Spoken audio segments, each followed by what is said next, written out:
And Barak Yahweh Brakatha, Yahusha, Barak Yahweh Brakatha, Yahusha, Bahashem, Rakakwadash, double honors to the apostles, the elders, salutations to you, sincere brothers, teaching and truth and sincerity. Lesson will be entitled, Yet This Day a Great Gulf Fixed. Lord will you are edified. Luke 16:19. There was a certain rich man which was clothed in purple and fine linen and fared sumptuously every day. The rich man is symbolic for the international bankers who are Edomites. And the reason why this rich man was clothed in purple and fine linen and fared sumptuously is because he was blessed with a kingdom. The Edomites are blessed with a dominion. Verse 20. And there was a certain beggar named Lazarus, which was laid at his gate full of sores. Lazarus is symbolic for the nation of Israel. Full of sores is symbolic for the curses spoken of in Deuteronomy 28, beginning at the 15th verse. Verse 21, and desiring to be fed with the crumbs which fell from the rich man's table.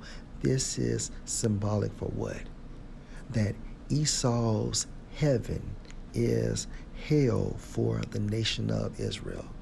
Moreover, the dogs came and licked his sores. The dogs referring to these other nations such as the Chinese, Japanese, and Africans, Arabians, East Indians. They can leave their countries and come over here and be successful.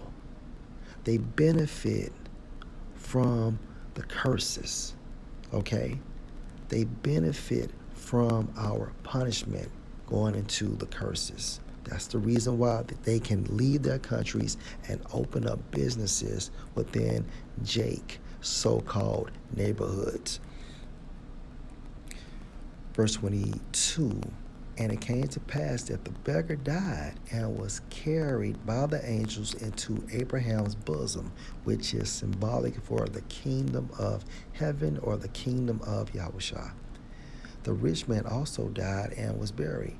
And in hell he lifted up his eyes, being in torments, and saw Abraham afar off and Lazarus in his bosom. And the reason why the rich man was in hell is because he was a slave in the kingdom of heaven or the kingdom of Yahushua. And again, the rich man is also symbolic for the entire nation of Edom.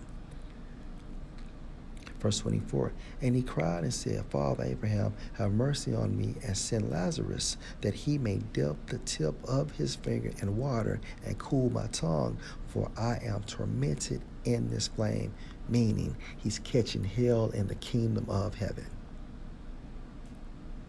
Verse 25, but Abraham said, Son, remember that you in your lifetime received your good things, meaning your kingdom, and likewise Lazarus evil things, but now he is comfort and you are tormented. Verse 26, and beside all this, between us and you, there is a great gulf fixed. Now remember, some time ago, I investigated gulf, and example they used for a gulf was a yawn. So imagine a person yawning, Their mouth is separated. You have an open space because of that yawn. And it's the same thing with a great gulf fix. You have a people on one side, space, and a people on the other side. So that they would, so that they which would pass from here to you cannot, neither can they pass to us that would come from there. Let's read this in the NLT. And besides, there is a great chasm separating us.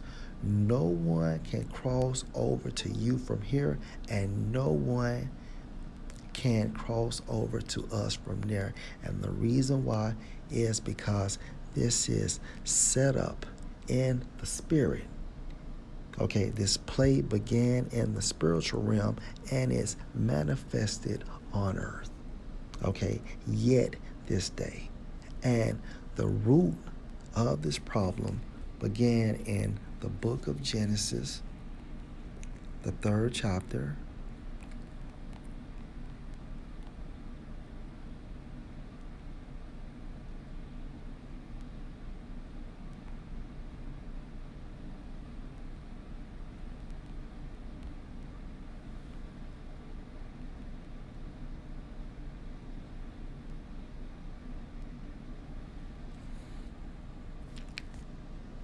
And verse 14, and the Lord Yahweh power said unto the serpent, now through the concept of reincarnation, the serpent later became a descendant of the lineage of Cain as well as Esau. Okay? Because you have done this, you are cursed above all cattle and above every beast of the field. On your belly shall you go, and dust shall you eat all the days of your life. This is symbolic talk on how the Most High would make this man as well as his nation a base people. Verse 25, and I will put enmity between you and the woman. Now, the woman is symbolic for the nation of Israel. And the serpent would be symbolic for what? The nation of Edom at this time frame. The enmity is going into the hatred and the hostility. That's the reason why Jake and Esau can never get along. And between your seed and her seed, and it's manifested from generation to the next generation, to the next generation. It shall bruise your head, and you shall bruise his heel. All right.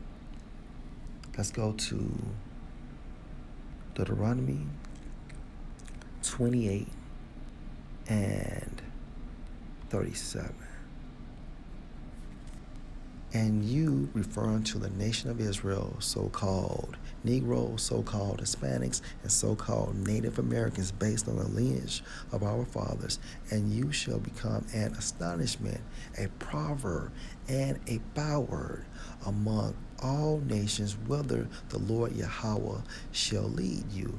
And in the rulership of Esau, we have became a proverb, such as like, not a proverb, but a byword, such as a nigga, okay?